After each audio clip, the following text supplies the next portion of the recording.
Friends, welcome to my YouTube channel info corner. आज मैं discuss करने वाली हूँ आपके साथ में कि कैसे आइंस्टीन फील्ड इक्वेशन से हम रिड्यूस कर सकते हैं पॉइसन इक्वेशन। तो ये टू टाइप से पूछा जा सकता है। First, Poisson equation as an approximation of Einstein field equation. Second, to show that the field equation reduce in linear approximation to Newtonian equation, that is Poisson equation. तो Poisson equation की हमारे पास होती है delta square psi equals to 4 pi rho. Okay, तो अब इसका proof देखते हैं। प्रूफ करने के लिए हमें कंसिडर करना होगा टेस्ट पार्टिकल का मोशन, किसमें वीक स्टैटिक फील्ड में। और वीक स्टैटिक फील्ड में हम कैसे लिख सकते हैं, G mu we equals to eta mu v plus H mu v, जहाँ पर ईटा म्यू वी एक मैट्रिक टेंसर है और एच म्यू वी क्या है, एक फंक्शन है किसका, एक्स वाई जेड का।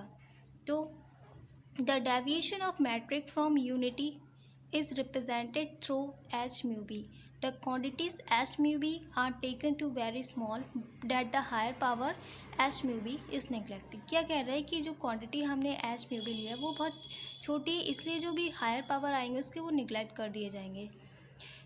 We have eta 11, eta 22, eta 33 equals to -1 यहाँ पर लिया और ईटा 44 की वैल्यू 1 लिया है। और eta mu we equals to 0 कब होगा, जब eta is not equals to v होगा। ये कंडीशंस हैं, हमें याद रखनी पड़ती हैं फॉर वीक स्टैटिक्स फील्ड के लिए।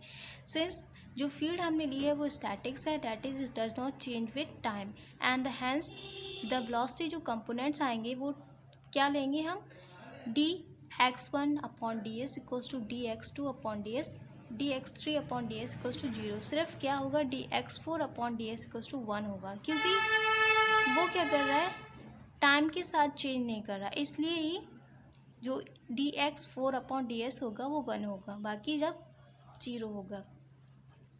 Our coordinates are Galilean coordinates. यहाँ पर हमने जो भी कोऑर्डिनेट्स यूज़ करे हैं वो गैलेनियन कोऑर्डिनेट्स हैं, तो इसलिए x1 को हम x रिप्रेजेंट करेंगे या फिर इसको पुट करेंगे x, x2 को y और x3 को z, x4 को ct। c is a velocity of speed and t is a time. The geodesic equations are reduced to Newtonian equation of motion if क्या कंडीशन थी, ये मैंने proof करके बताया हुआ है पिछली बार वीडियो में। अगर आपने नहीं देखा है तो प्लीज़ उसको देख लें। G44 की वैल्यू क्या होती है, 2 साइन अपॉन सी स्क्वायर प्लस 1 होती है, ठीक है। तो मैंने यहाँ पे क्या पुट करा है, c इक्वल्स टू 1 पुट करा है, तो हमारे पास वैल्यू आ जाएगी 44 equals to 2 psi plus 1। All the components of energy tensor will be approximately equals to 0 except T44 equals to rho. Okay, तो यहाँ पर क्या है कि जो भी एनर्जी टेंसर की और वैल्यूज़ आएंगी जैसे कि T11, 22, 33 वो सब 0 इक्वल होंगी, पर किसको छोड़ के, T44 को। इसमें से हमें t की वैल्यू फाइंड आउट करना है, तो t इक्वल्स टू होता है g mu V t mu V. अब म्यू और v की जगह पे 4 पुट करना है, तो t equals to G44 T44 की वैल्यू हमें पता है रो होती है और इसकी वैल्यू होती है G44 की। इक्वेशन फर्स्ट से हम पुट करेंगे यहाँ से 1 प्लस H44, तो जब इसको ऊपर लाएंगे तो 1 प्लस H44 का होल इनवर्स। अब इसको एक्सपेंड कर देंगे तो 1 माइनस H44, क्योंकि पहले हमें पता है कि H44 को जब हायर पावर लेंगे तो उसको निगलेक्ट कर देंगे, तो इसकी सिर्फ क्या लेना, 1 ही लेना है। तो t इक्वल्स टू हमारे पास आ जाएगी रो। नाउ T44 की वैल्यू भी रो है और t की वैल्यू भी रो मिल गई। Now the Einstein field equation in general theory of relativity are given by r mu v minus half r g mu v equals to minus 8 pi t mu v। यार t mu v क्या है, आई energy tensor को denote करता है, ठीक है। तो यहाँ पर जो r कैपिटल R है, जो कर्वेचर है, वो हम यहाँ पर लेंगे 8 पाई t। ओके, तो पुट कर देंगे इसकी value r mu V minus half 8 pi T g mu we equals to minus 8 pi t mu V. Now r mu V की वैल्यू आ जाएगी minus 8 pi t mu V minus half t g mu V. अब क्या करना है, mu of we की जगह पे 4 पुट करना है और T44 और T की वैल्यू इसमें पुट करनी है और G44 की भी हमें वैल्यू पुट करनी होगी बाद में। तो हम पहले इसको रो को पुट करेंगे, तो rho minus half rho G44 और G44 की वैल्यू कहाँ से पुट करनी है, इक्वेशन फर्स्ट से। फर्स्ट क्या थी, g mu b equals to eta mu v plus H mu v. जब हम यहाँ पर म्यू वी की जगह पे 4 पुट करें तो G44 इक्वल्स टू ईटा 44 की वैल्यू 1 है प्लस एच 44, तो G44 की जगह पे हम क्या ये पुट कर सकते हैं। अगर इसको क्या करेंगे, एक्सपेंड करते हैं तो इसकी हायर पावर या फिर कह सकते हैं कि इसकी फ़र्स्ट अप्रॉक्सीमेशन को ही लेना है, तो यहाँ पर 1 ही लेंगे, तो G44 की वैल्यू क्या आ गई, 1 आ गई। तो इसी तरह इसको करके R44 की वैल्यू हमारे पास आ गई -4 पाई रो। क्वेश्चन 6।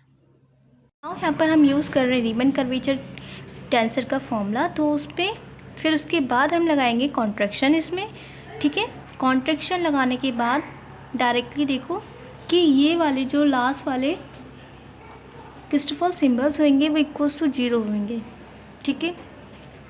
फिर ये दो जो बचेंगे हमारे पास, इसको भी क्या करना है, इसमें से भी हमें फर्स्ट ऑर्डर अप्रॉक्सीमेशन लिखना है, मीन्स ये वाला लिखना है। तो इसकी R44 की वैल्यू आ जाएगी minus del over del x a Christoffel symbol A/44। Question 7। तो फ्रॉम 6 एंड 7 से हमें क्या करना है, इसे कंपेयर करना है। तो del Christoffel symbol A/44 X A equals to 4 pi rho आ जाएगा। बट हम जब ए की वैल्यू 4 पुट करते हैं तब क्या होगा, और उसी से डिफ्रेंशिएट करते हैं x की पावर 4, तो वो 0 देगा। क्यों, इस वाली कंडीशन से g del g mu b upon del x 4 equals to 0 for all mu n b. तो हमारे पास अब क्या बचा इसकी वैल्यूज़, तो ए की वैल्यू हमारे पास आ जाती हैं 1 और 2 और 3, तो हम 1 2 3 को ही पुट कर सकते हैं। अगर 4 पुट करते हैं तो ये 0 देता है। तो यहाँ पर ये Christoffel symbol A/44 equals to G/AB/44, B Christoffel symbol of second kind का फॉर्मूला यहाँ पुट करा है। तो G/AB equals to A put करना है, तो G/AA इक्वल्स टू 44, A। अब यहाँ पर क्या Christopher symbol of first kind का फिर फॉर्मूला लगाना है और G/AA की वैल्यू कहाँ से, इक्वेशन फर्स्ट से हमें पुट करना है। तो वहाँ पर आएगा -1 plus HAA half 0 plus 0 minus G del G44 upon del x a. यहाँ पर ये दो टर्म्स क्यों 0 हो गए, क्योंकि ए की वैल्यू हमारे पास क्या है 1 2 3 होगा, ठीक है, इसलिए ये 0 हो गए दोनों। वही कंडीशन लगाए यू बी जब इक्वल नहीं होगा तो क्या होगा, 0 होगा वो।